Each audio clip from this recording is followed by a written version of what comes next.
by Rnnby Rvr. Friday, April the 1st. Neither the wild geese nor Smyre Fox had believed that they should ever run across each other after they had left Skane. But now it turned out so that the wild geese had happened to take the route over Blecking, and thither Smyre Fox had also gone. So far he'd kept himself in the northern parts of the province, and since he has not yet seen any manor parks or hunting grounds filled with game and dainty young deer, he was more disgruntled than he could say. One afternoon, when Smyre tramped around in the desolate forest district of Rnnby not far from Rnnby Rvr, he saw a flock of wild geese fly through the air. Instantly he observed that one of the geese was white, and then he knew, of course, with whom he had to deal. Smyre began immediately to hunt the geese, just as much for the pleasure of getting a good square meal as for the desire to be avenged for all the humiliation that they had heaped upon him. He saw that they flew eastward until they came to Rnnby Rvr. Then they changed their course and followed the river towards the south. He understood that they intended to seek a sleeping place along the river banks, and he thought that he should be able to get a hold of a pair of them without much trouble. But when Smyre finally discovered the place where the wild geese had taken refuge, he observed that they had chosen such a well-protected spot that he couldn't get near. Rnnby Rvr isn't any big or important body of water. Nevertheless, it is just as much talked of for the sake of its pretty shores.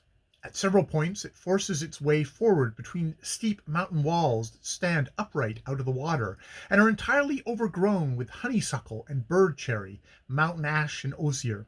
And there isn't much that can be more delightful than to row out on the little dark river on a pleasant summer day and look upwards on all of the soft green that fastens itself to the rugged mountain sides.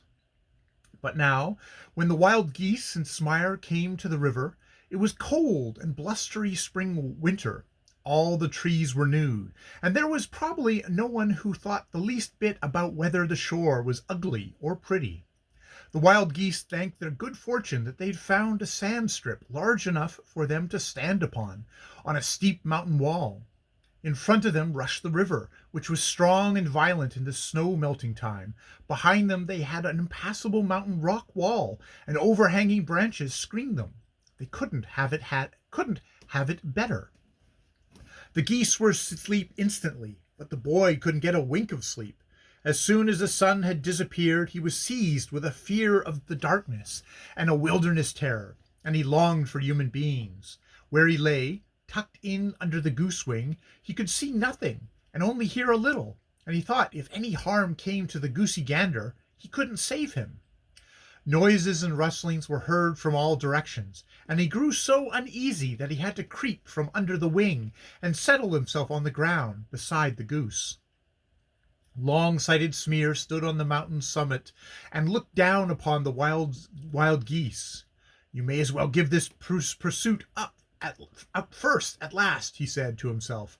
"You can't climb such a steep mountain, you can't swim in such a wild torrent, and there isn't the tiniest strip of land below the mountain which leads to the sleeping place. Those geese are too wise for you. Don't ever bother yourself again to hunt them." But Smyre, like all foxes, had found it hard to give up an undertaking already begun, and so he lay down on the extremest point of the mountain edge, and did not take his eyes off the wild geese. While he lay and watched them, he thought of all the harm they had done him. Yes, it was their fault that he had been driven from Skane, and had been obliged to move to poverty-stricken Blecking. He worked himself up to such a pitch as he lay there that he wished the wild geese were dead, even if he himself should not have the satisfaction of eating them. When Smyre's resentment had reached this height, he heard the rasping in a large pine that grew close to him, and he saw a squirrel come down from the tree, hotly pursued by a marten. Neither of them noticed Smyre, and he sat quietly and watched the chase, which went from tree to tree. He looked at the squirrel, who moved among the branches as lightly as though he'd been able to fly. He looked at the marten, who was not as skilled as climbing as the squirrel, but who still ran up along the branches just as securely as if they'd been an even path in the forest. "If I could only climb half as well as either of them," thought the fox, "those things down there wouldn't sleep in peace very long." As soon as the squirrel had been captured and the chase was ended, Smyre walked over to the marten, but stopped 2 steps away from him to signify that he did not wish to cheat him of his prey. He greeted the marten in a very friendly manner, and wished him good luck with his catch.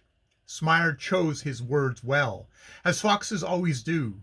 The marten, on the contrary, who, with his long and slender body, his fine head, his soft skin, and his light brown neck piece, looked like a little marvel of beauty, but in reality was nothing but a crude forest dweller, hardly answered him. "It surprises me," said Smyre, "that such a fine hunter as you should be satisfied with chasing squirrels when there is much better game within reach." Here he paused, but when the marten only grinned impudently at him, he continued, "Can it be possible that you haven't seen the wild geese that stand under the mountain wall? Or are you not as good enough climber to get down to them?" This time he had no need to wait for an answer. The marten rushed up to him with back bent and every separate hair on end. "Have you seen wild geese?" he hissed. "Where are they? Tell me this instant, or I'll bite your neck off." "No, you must remember that I'm twice your size, so be a little polite. I ask nothing better than to show you the wild geese." The next instant the marten was on his way down the steep, and while Smyre sat and watched how he swung his snake-like body from branch to branch, he thought, "That pretty tree hunter has the wickedest heart in all the forest. I believe that the wild geese will have me to thank for a bloody awakening." But just as Smyre was waiting to hear the geese's death rattle, he saw the marten tumble from branch to branch and plump into the river so the water splashed high. Soon afterwards, wings beat loudly and strongly, and the geese went up in a hurried flight. Smyre intended to hurry after the geese, but he was so curious to know how they'd been saved that he sat there until the marten came clambering up. That poor thing was soaked in mud, and stopped every now and then to rub his head with his forepaws. Nobody wasn't that just what I thought, that you were a booby and you would go and tumble in the river," said Smyre contemptuously. "I haven't acted boobishly. You don't need to scold me," said the marten. "I sat all ready on one of the lowest branches and thought how I should manage to tear the whole lot of geese to pieces, when a little creature, no bigger than a squirrel, jumped up and threw a stone at my head with such a force that I fell into the water, and before I had time to pick myself up—" The marten didn't have to say any more. He had no audience. Smyre was already a long way off in pursuit of the wild geese. In the meantime, Akka had flown southward in search of a new sleeping place. There was still a little daylight, and besides, the half-moon stood high in the heavens, so that she could see a little.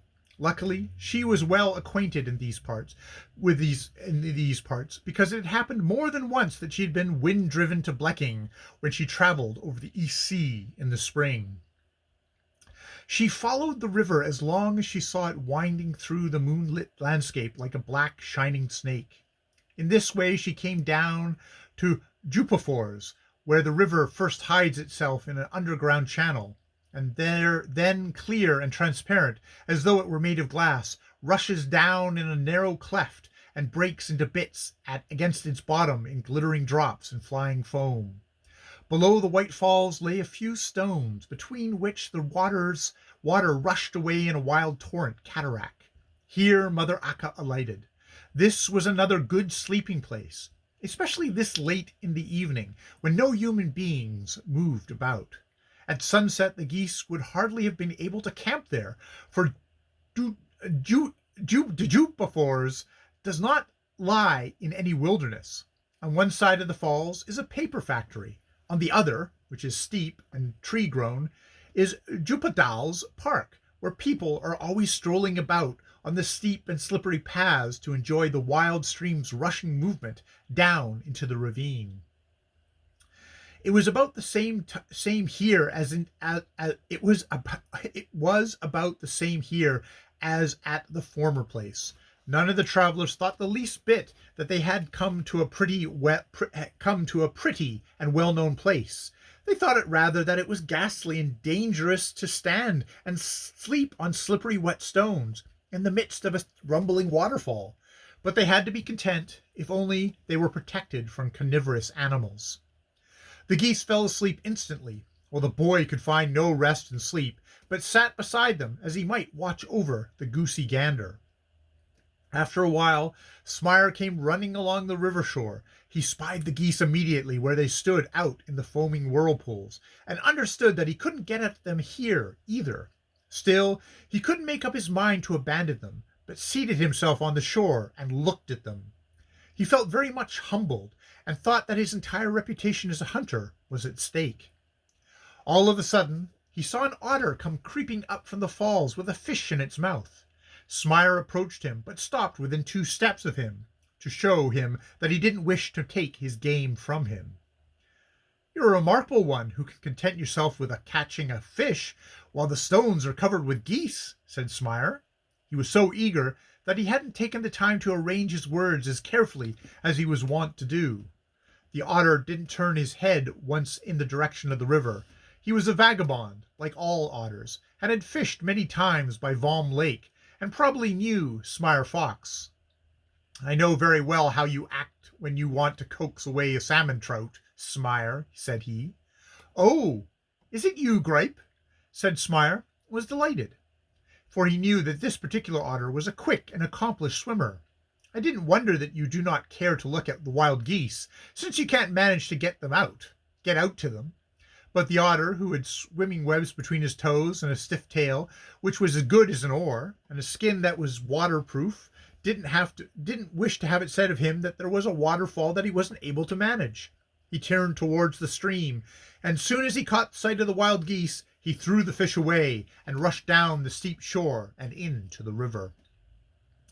If it had been a little later in the spring, so that the nightingales in Wndrfl had been at home, they would have sung for many a day of great struggle with the rapid. For the otter was thrust back and by the waves many times and carried down the river, but he fought his way steadily up again. He swam forward in still water, he crawled over stones, and gradually came nearer the wild geese. It was a perilous trip, which might well have earned the right to be sung by the nightingales. Smire followed the otter's course with his eyes as well as he could. At last he saw that the otter was in the act of climbing up to the wild geese, but just then it shrieked shrill and wild. The otter tumbled backwards into the water and dashed away as if it had been a blind kitten. And an instant later there was a great cracking of the geese's wings. They raised themselves and flew away to find another sleeping place. The otter soon came on land. He said nothing, but commenced to lick one of his forepaws. When Smire sneered at him because he hadn't succeeded, he broke out, "It was not the fault of my swimming art, Smire. If I had raced all the way over the geese and was about to climb up them, when a tiny creature came running and jabbed me at me in the foot with some sharp iron. It hurt so. I lost my footing, and then the current took me." He didn't have to say any more. Smire was already far away on his way to the wild geese.